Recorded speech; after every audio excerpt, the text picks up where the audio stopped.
I'm going to play you a song.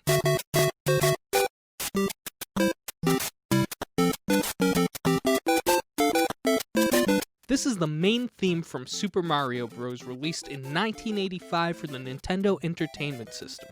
It was composed by Koji Kondo. It's 1 minute and 22 seconds long and has a lot of repeating phrases. I'm gonna bet that you recognized it pretty instantly. Now listen to this.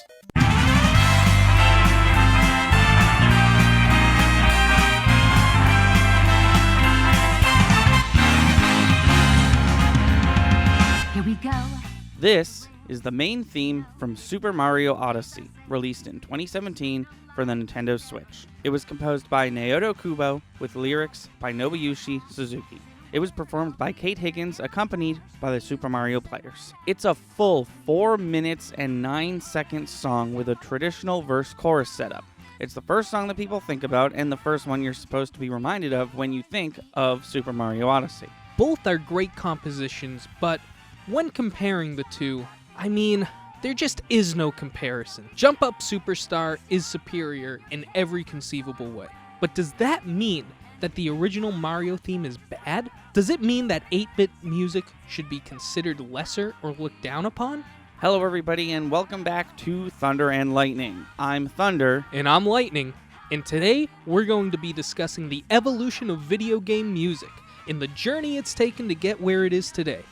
Hey, Thunder, you like 8-bit music, right? Of course I do, but for the life of me, I can't remember the last time 8-bit music was used for modern-day purposes.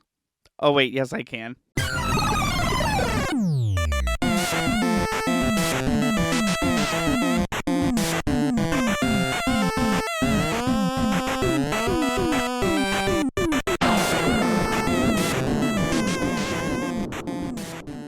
It is often said that limitation breeds creativity. The idea that putting restraints on a particular project or situation will cause those involved to experiment and attempt to reach the solution in ways they normally wouldn't. However, not often is this notion present in art.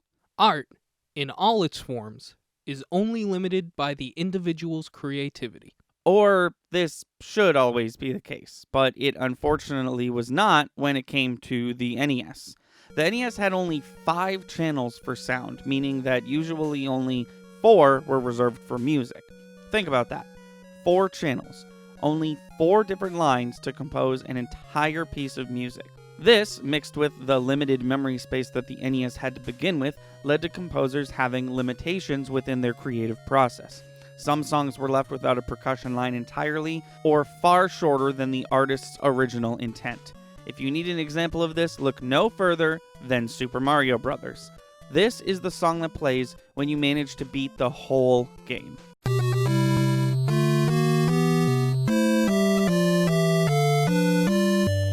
That was only 6 seconds long!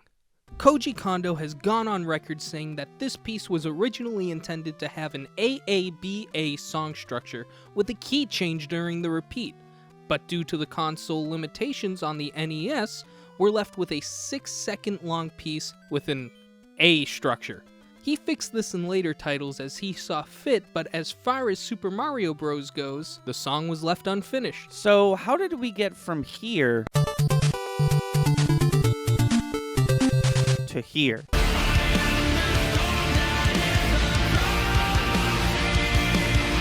We're going to go over almost every generation of home console gaming, discuss its impact on modern-day video games, and give a few examples.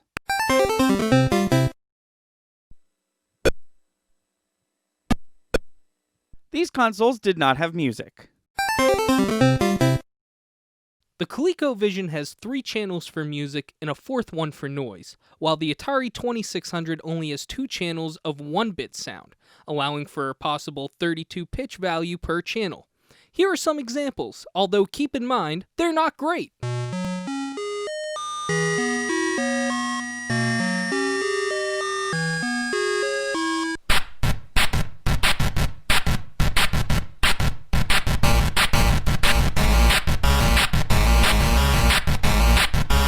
Now to really drive home just how limiting these were, let's compare a new song made with modern programs and a cover of that same song on the Atari 2600.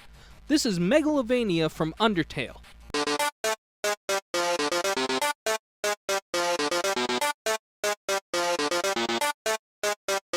And here's a cover made on the Atari 2600 sound card.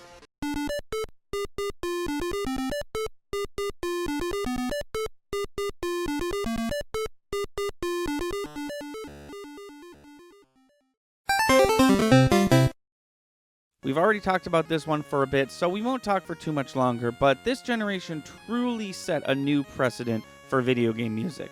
Really outstanding NES music is often difficult to come by, usually only reserved for big-time developers like Nintendo and Capcom. But there are some non-mainstream outliers, and I cannot let this video proceed without at least mentioning Tim Follin. I'm going to play you a song that Tim Follin wrote for an NES game, and I want you to try and figure out what genre of game this song came from.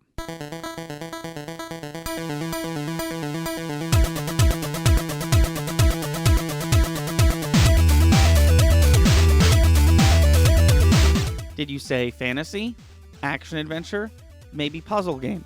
Try Pictionary. Tim Follin pushed the NES sound card to its absolute limits and did so for a licensed Pictionary game, no less. Truly ahead of his time. It's a shame he's still not making music for games. He got out of the game relatively early on due to video game composers not really being paid all that much. Another issue entirely.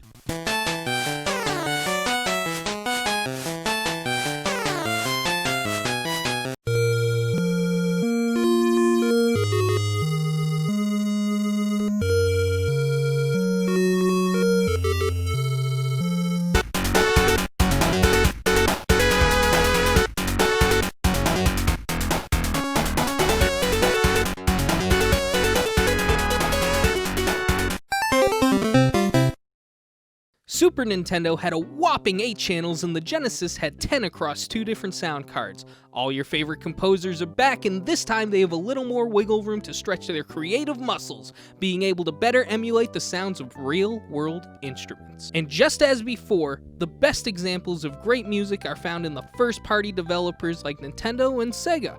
Anything beyond that gets a little rough. This generation was also the beginning of the phenomenon we've come to know today as the console wars. Nintendo versus Sega, Mario versus Sonic. You can only choose one for some reason, so who's it gonna be? Why would I play Mario games that sound like this when I can play Sonic that sounds like this?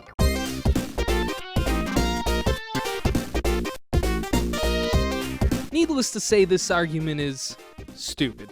And I feel like modern day developers realize this.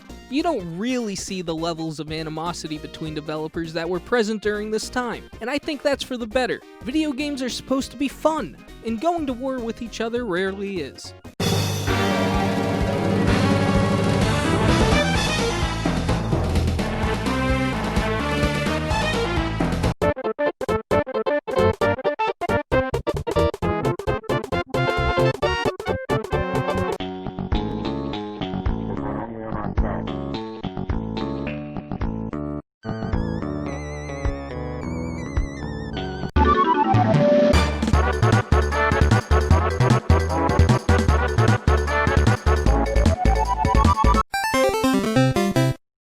This is where things start to get interesting. In comes Sony, dropping their first console ever, the PlayStation, in 1994. And man, was it ever a console. This console played CD-ROMs and sported 16-bit sound with 24 channels. And more than one of those channels could output actual voices. It didn't sound exceptional, but for essentially the first time ever, voice acting was making an appearance in video games. Alexa, play One Winged Angel from Final Fantasy VII.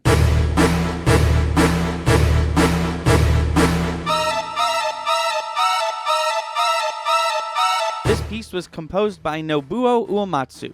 It's a 6.5-minute rock opera with a full chorus, and it's the music that plays during the final boss battle in Final Fantasy VII from 1997.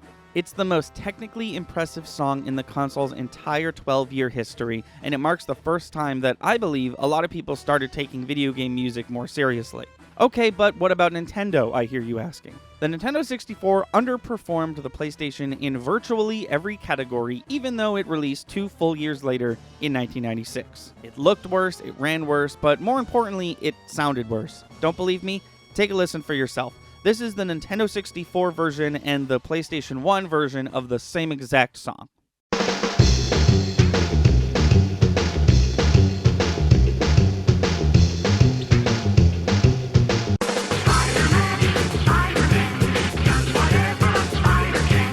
Now, just because the N64 was a worse console doesn't mean it didn't also have some great tracks. Once again, leaving it to the big timers like Nintendo and Rare to dish out the true bangers.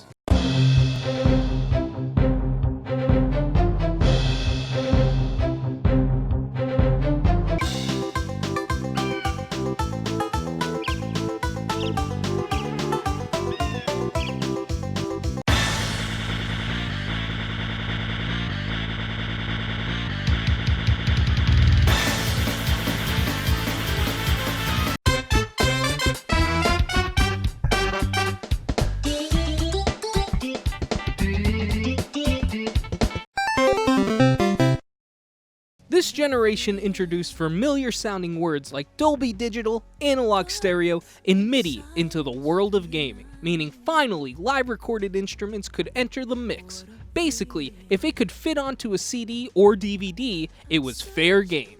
Video game music started sounding much more sophisticated and closer to the artist's intent than ever before. You never heard stories about such and such composer couldn't get X, Y, and Z music situation to work due to console limitations.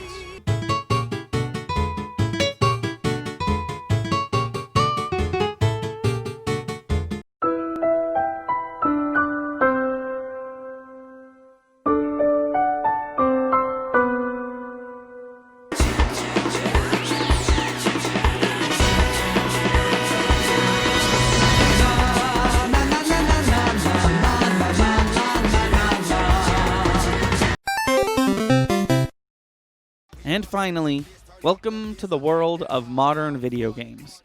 This generation took place at a time where people were starting to get more stingy about specs.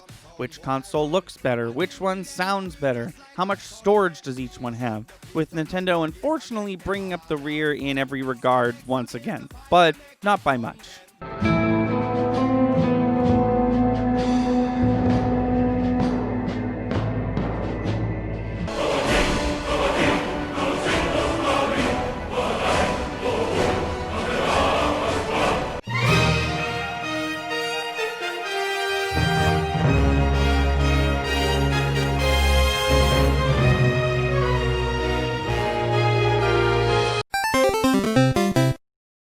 And here we are! Video game music is just that now.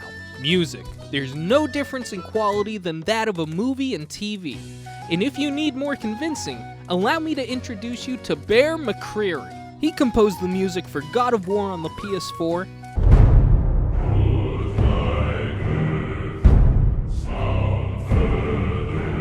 and he also composed the music for Godzilla, King of the Monsters.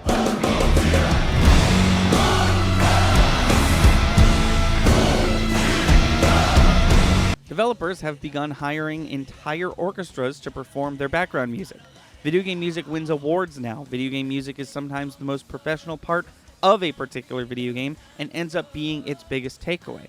And in the era of remakes and remasters, we're seeing old nostalgic music making a comeback with a modern flair, harkening back to Koji Kondo and the situation he found himself in with his unfinished Mario theme.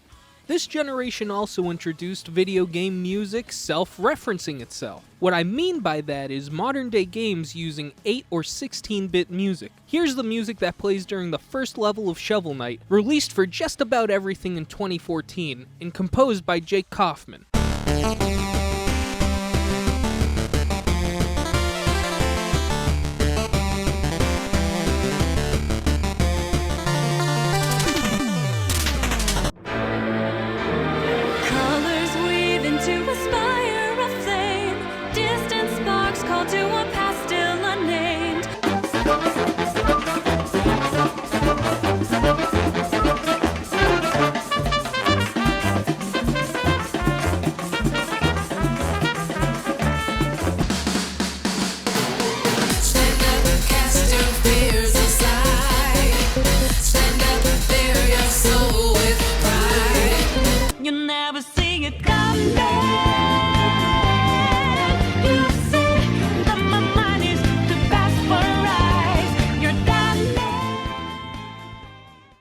Video game music has come a long way.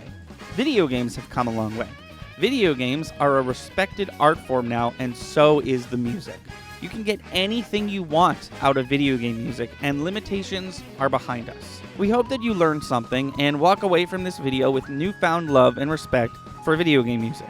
We both love video game music so much, and this is our way of sharing some of that with you. And hey, if you're one of those people who wrote off video game music as lesser than, or worse than any other form of music, we hope we did our part in brightening your perspective on the situation. But that'll do it for us, and until next time, I'm Thunder. And I'm Lightning. Stay safe, stay clean, and we'll see you next time.